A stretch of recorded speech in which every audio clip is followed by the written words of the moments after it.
Welcome to our channel. నేను మీ ప్రశాంత్. ప్రధాని మోదీ గారు ఏపీలో కొన్ని కార్యక్రమాలని ప్రారంభోత్సవం చేయడం జరిగింది. అయితే అక్కడ సీఎం చంద్రబాబు గారికి కొన్ని హామీలు అయితే ఇవ్వడం జరిగింది. అసలు ఏం మాట్లాడారు, ఏమి ఇచ్చారు, సో దీని గురించి అయితే మాట్లాడేందుకు ప్రస్తుతం మనతో పాటు సీనియర్ జర్నలిస్ట్ జగదేవ్ గారు ఉన్నారు. నమస్తే అండి. నమస్తే సార్, పిఎం మోదీ గారు ఏపీకి వచ్చి అక్కడ కొన్ని కార్యక్రమాలను అయితే ప్రారంభోత్సవం అయితే చేయడం జరిగింది. అదేవిధంగా అక్కడ కొన్ని హామీలు కూడా ప్రకటించడం అయితే జరిగింది. అసలు ఏం మాట్లాడారు సార్ అక్కడ? ప్రధానమంత్రి మోదీ గారు నిన్న వైజాగ్ రావడం, రోడ్ షో, కూటమి ప్రభుత్వంలో భాగం కాబట్టి ఆయన ప్రత్యేకంగా వచ్చారని చెప్పక్కర్లేదు, కూటమి ప్రభుత్వం కోసమే వచ్చారని చెప్పచ్చు.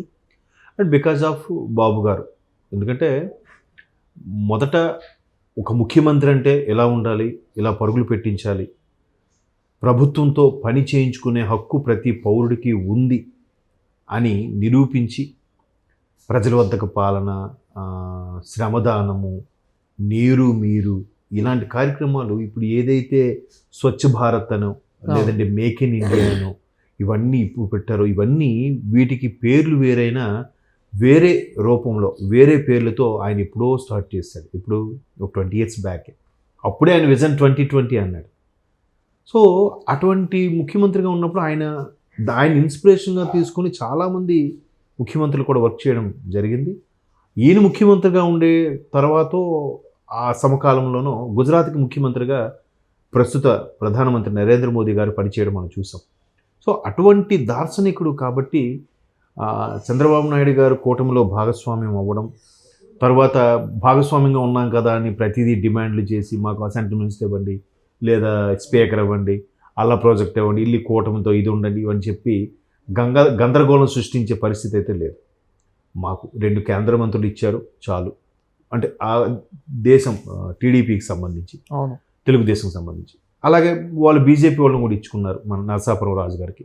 అట్లాగా ప్రతిదీ డిమాండ్ చేయకుండా మాకు స్పెషల్ స్టేటస్ కాకపోయినా ప్యాకేజీల రూపంలో సాయం చేయండి. ఎందుకంటే గత ప్రభుత్వంలో, వైసీపీ ప్రభుత్వంలో రాష్ట్రం 10 ఏళ్ళు వెనక్కి వెళ్ళిపోయిన నేపథ్యంలో మరలా ముందుకు నడిపించకపోయినా పర్వాలేదు, కానీ ఆ 10 ఏళ్ళని వెనక్కి వెళ్ళింది ఒకసారి సమకాలంలో నిలబెట్టగలిగితే చాలు అనే దాని మీద వర్క్ చేస్తున్నారు.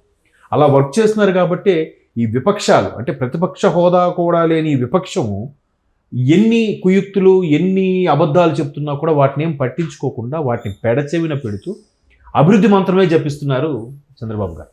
సో అటువంటి పరిస్థితుల్లో నరేంద్ర మోదీ గారు, ప్రధానమంత్రి గారు ప్రమాణ స్వీకారం హయాంలో ఒకసారి వచ్చారు, మరలా ఇప్పుడు వచ్చి 2 లక్షల కోట్ల ప్రాజెక్టుకి శంకుస్థాపన చేశారు. దాంట్లో మొదటిది మనం చూసాం, దక్షిణ కోస్తా east south coast railway. So అది విశాఖ కేంద్రంగా 14-19 మధ్యలో చంద్రబాబు గారు ముఖ్యమంత్రి అయినప్పుడు అప్పుడు కూటమిలోనే శాంక్షన్ అయ్యింది. దాన్ని వైసీపీ వాళ్ళు మా హయాంలో అయిందని ఇప్పుడు చెప్పుకుంటున్నారు. నిన్న మొన్న మాజీ ఎంపీ మార్గాని భరత్ గారు అదే మాట చెప్తున్నారు. తరువాత నక్కపల్లిలో ఏదైతే ఫార్మా ఇది ఉందో నిన్న అది కూడా ఓపెన్ చేశారు. అది అక్కడ ఆల్రెడీ హెట్రో లాంటి పెద్ద పెద్ద కంపెనీలు ఉన్నాయి, అవి కొన్ని వందల ఎకరాల్లో విస్తరించున్నాయి. సుమారుగా 1500 ఎకరాలలో బల్క్ డ్రగ్ ఫార్మా అని పెట్టడానికి ప్లాన్ చేస్తున్నారు. మరోవైపు పరవాడలో ఏదైతే 2000 ఎకరాల్లో బల్క్ డ్రగ్ ఫార్మా పెట్టారో దాన్ని చంద్రబాబు నాయుడు గారి హయాంలోనే దాన్ని అనుకుంటే దాన్ని రూపుదాల్చింది మాత్రం రాజశేఖర రెడ్డి గారి ప్రభుత్వం వచ్చాక దాన్ని నెహ్రూ ఫార్మా సిటీగా పేరు మార్చారు ఆయన. ఈవెన్ శంషాబాద్ కూడా మనకు తెలుసు, ఈ రోజుకి డొమెస్టిక్ ఎయిర్లైన్స్ ఎన్టీఆర్ ఎయిర్పోర్ట్, ఆయన రాజశేఖర రెడ్డి గారి హయాంలో వచ్చేసరికి రాజీవ్ గాంధీ ఇంటర్నేషనల్ ఎయిర్పోర్ట్ అన్నారు. అదే ఎన్టీఆర్ ఇంటర్నేషనల్ ఎయిర్పోర్ట్ అంటే ఎలా ఉండేది?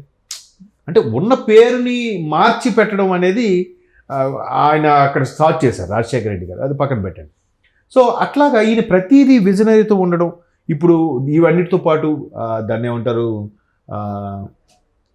ఇంటర్నేషనల్ ఎయిర్పోర్ట్ భోగాపురం విశాఖ పక్కన అదొకటి, దాన్ని నామకరణం కూడా డిసైడ్ చేశారు, అల్లూరు సీతారామరాజు ఇంటర్నేషనల్ ఎయిర్పోర్ట్ అని.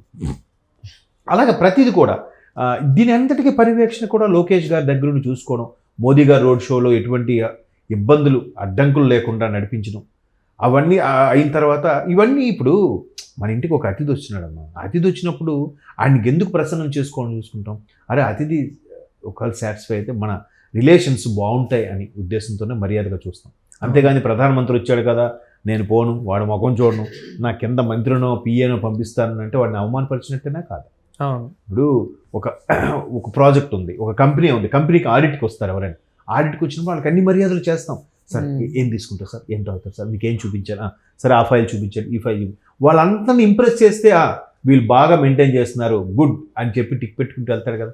ఒక ISI మార్క్ అనేది వస్తుంది కదా, ఒక ISO సర్టిఫికెట్ కూడా వస్తుంది కదా. సో అట్లాగా వచ్చేసరికి ప్రధానమంత్రికి అంత బాగా మర్యాద చేసి అంత బాగా చూసేసరికి ఆయన కూడా చాలా బాగా స్టార్టింగ్ తెలుగులో ప్రసంగం స్టార్ట్ చేసి అందరికీ శుభాకాంక్షలు నమస్కారం చెబుతూ తెలుగులో మాట్లాడిన తర్వాత కాన్వర్జేషన్ హిందీలో చెప్పారు. ప్రతిదీ కూడా ఏదైతే ఉందో అంతకుముందు బాబు గారు మాట్లాడినప్పుడు కూడా అదే చెప్పారు. ప్రధానమంత్రి నరేంద్ర మోదీ గారు అయిన తర్వాత భారతదేశం విశ్వగురుగా అవతరించింది.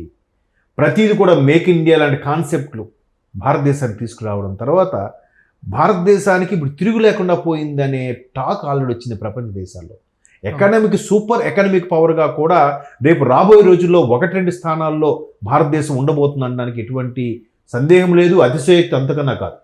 సో దానికి మోదీ గారితోనే అంకురార్పణ జరుగుతుంది, ఆయనే సమర్థులు అన్నట్టుగా బాబు గారు సభాముఖంగా ఆయన గురించి చెప్పడం, మీలాంటి వాళ్ళు ఉంటే మాకు కూడా మా రాష్ట్రాలకి వాటికి బెనిఫిట్ అవుతుందని చెప్పడం. వెంటనే మోదీ గారు కూడా ఈ 2 లక్షల కోట్ల ప్రాజెక్టులకు సంబంధించిన అన్నిటికీ దాన్ని ఏమంటారు వర్చువల్గా ఆన్లైన్ ద్వారా శంకుస్థాపన చేయడం చూసాం. సో అంటే ఆద్యంతం ఎలా ఉందంటే రాష్ట్రాలు కేంద్రం అనేది ఎప్పుడు కూడా ఒక అవినాభావ సంబంధంతో మెలుగుతూ ఉంటే రాష్ట్రాల అభివృద్ధికి కేంద్రం సహకరిస్తుంది, కేంద్రం యొక్క ఇబ్బందులు ఏమైనా ఉంటే రాష్ట్రం కూడా దానికి సహకరించాలి. అవును. సో ఇలా ఉండడం వల్ల ఆల్రెడీ HPCలు BPCలు లాంటి పెద్ద పెద్ద కంపెనీలు రాబోతున్నాయి. రేపొద్దున ప్రైవేట్ కంపెనీలు కూడా MOUలు చేసుకొని రెడీగా సిద్ధంగా ఉన్నాయి. అవి కూడా వీళ్ళు వైసీపీ వాళ్ళు అబద్ధాలు చెప్తున్నారు, మా జగనన్న ప్రభుత్వంలోనే MOUలు చేసుకున్నాం. ఏది ఒక కంపెనీ చూపించండి. చేపల షాపులు, చికెన్ షాపులా, కోడిగుడ్లు షాపులా MOUలు చేయించుకోవడం అంటే. సో ఇట్లా ప్రతిదీ కూడా ఏది చేసినా కూడా ఎక్కడ కూటమి ప్రభుత్వంకి పేరు వచ్చేస్తుంది, కూటమి ప్రభుత్వం ఇన్ని చేస్తుంది. ఇప్పుడు వచ్చిన 5-6 నెలల్లో 11,000 రోడ్లు వేశారట విస్తరణలో భాగంగా. ఎక్కడైతే గత 5 ఏళ్ళలో రోడ్లు వేయలేదో అవన్నీ కూడా రోడ్లు వేశారట. మరి అదొక్కటి ఎగ్జాంపుల్ చాలదా? అవును. సో ఇట్లా ఒకవైపు మౌలిక సదుపాయాలు సౌకర్యాలు కల్పిస్తూనే అభివృద్ధి జపిస్తున్నారు తప్ప వీళ్ళేమంటున్నారు, వీళ్ళు కౌంటర్ వేద్దాం, వీళ్ళేం మాట్లాడుతున్నారు డిఫెన్స్ ఆడదాం, వీళ్ళేం మాట్లాడదాం వాళ్ళకి అటాక్ చేద్దామనే వాళ్ళు ఎక్కడ ఆలోచించట్లేదు. అలా ఆలోచించట్లేదు కాబట్టి చాలామంది మీరు కామెంట్స్లో చూడండి, మరి బాబు కూటమి ప్రభుత్వం ఒక అభివృద్ధి రెవెన్యూ జనరేషన్ కాదురా బాబు, ఈ విపక్షాలు నోరు కూడా ముయించండి అని కూడా కొంతమంది కామెంట్ చేస్తున్నారు. చెయ్యాలి. చేయకపోతే అంటే రాజు అనేవాడు ఒకవైపు రాజ్యం యొక్క బాగోగులు చూసుకుంటూనే రాజ్య విస్తరణ కోసమో లేదంటే ఈ శత్రువుల కోసం యుద్ధం చేస్తూ ఉండాలి. లేదంటే ప్రజలు ఇబ్బంది పడతారు. ఆ శత్రువు దండయాత్ర చేస్తే అనవసరంగా సైనికులు మరణిస్తూ ఉంటారు. కాబట్టి ఒకవైపు విపక్షాల మీద యుద్ధం చేస్తూనే ఈ అభివృద్ధి చెప్పించాలి. అది మోదీ గారు ఫుల్ సపోర్టు.